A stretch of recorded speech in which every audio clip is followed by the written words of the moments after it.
what's the one thing blue collar men don't talk about, right? Yeah. We joke around about everything. We can talk about anything except for one thing, and we're starting to break that a lot too, right? And that's mental health, right? So if I want to be a blue collar podcast and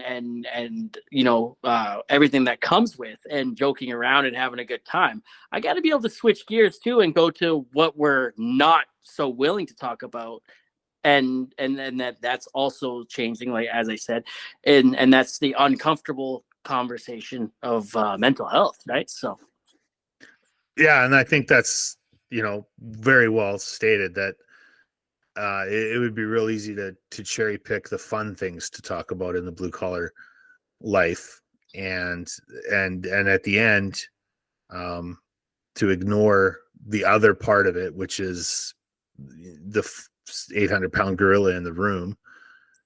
You wouldn't be doing a service to anybody, right? At the end, people would go, yeah, it was great. He did 250 episodes of bricklayers and welders, but he never talked about the real things, right?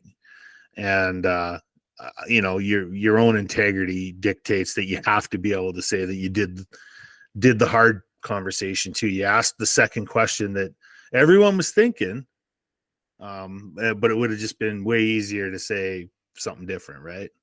yeah, like I feel exactly that, the humor side of it, and oh, hey, what made you get into this trade, and where do you see yourself going from there? I think that's all low hanging fruit, right? So I try to get serious once or twice in the Yeah. podcast, right? And usually right at the end.